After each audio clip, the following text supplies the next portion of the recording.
Ka nisur printimi i fletëve të votimit për zgjedhjet e 11 maj 2025, proces i cili do të mbyllet deri në 8 prill për votuesit nga jashtë, e maksimumi në datën 10 për të gjithë qytetarët shqiptar me të drejtë vote brenda vendit. Kryetari i KQZ-s Ilirian Celibashi tregoi edhe afatet se kur do të nisë dërgimi i fletëve të votimit për diasporën.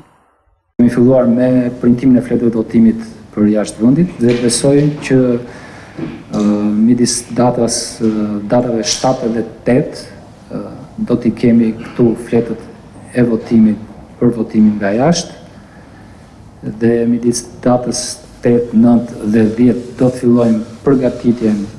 e zarfave dhe gjithë dokumentacionit tjetër i cili do të dërgohet votuesve jashtë vendit, duke shpresuar që gjithë ky proces të realizohet brenda datës 15 ose 17 prill në afatin më maksimal.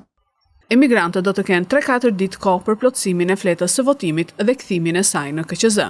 Gjithashtu e përmendi edhe kandidatët që mund të japin dorëheqjen nga listat, duke thënë se nëse dorëheqja ka shkuar pas miratimit të listave përfundimtare, emri i tyre do të jetë në fletën e votimit. Sipas Celibashit, ka nisur rekrutimi i qytetarëve që do të merren me pajisjet e identifikimit elektronik, por edhe me ato të votimit.